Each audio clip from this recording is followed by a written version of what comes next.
A Chicago family reeling tonight after their beloved dog, Ruby. She was in the back seat when someone fired 6 shots at their car.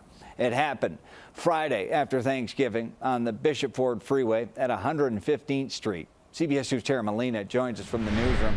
Tara, you've been investigating expressway shootings for months now. Brad, for months, and they continue to rise. For the couple we're about to introduce you to, it started on the Expressway, driving back from a family Thanksgiving, and ended at the emergency vet, where they were forced to say goodbye to their beloved dog, Ruby. Now state police are asking for your help tracking down the shooter. Loving, energetic, and loyal. Not even 3. This brown-eyed rescued border collie mix, Ruby, more than a dog to her people, Joan and Doug. But to us, she was a family member. A family that celebrates Thanksgiving together. So Ruby was along for the ride to and from Michigan for their celebrations. Here they are on Thursday. Ruby snuggled between them after the big meal, the last picture they have together. And she was a good pup. A memory that only makes looking at this Ruby she was sleeping. more difficult. And we think this low one is what hit Ruby. 6 bullet holes pierced their car Friday on a crowded expressway around 3 in the afternoon. This one hit Ruby. This had been hit here. The cooler in the back still has a bullet lodged in it. Joan kept driving. Doug crawled in the back seat. I mean, we were sure she was hit. It took me a couple of minutes to actually find out where. All they saw? It looked extremely expensive, extremely rare white sports car. Weaving through traffic. They learned afterwards no one else called 911.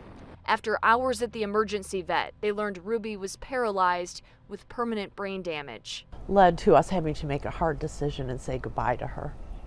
Now, choosing to speak up for a reason. This shooting, the 232nd this year, more than the past 2 years combined. 22 people have been killed, another 103 hurt.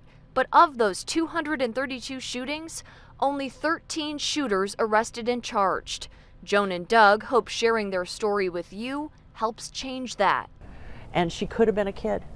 She could have been your grandmother, your baby.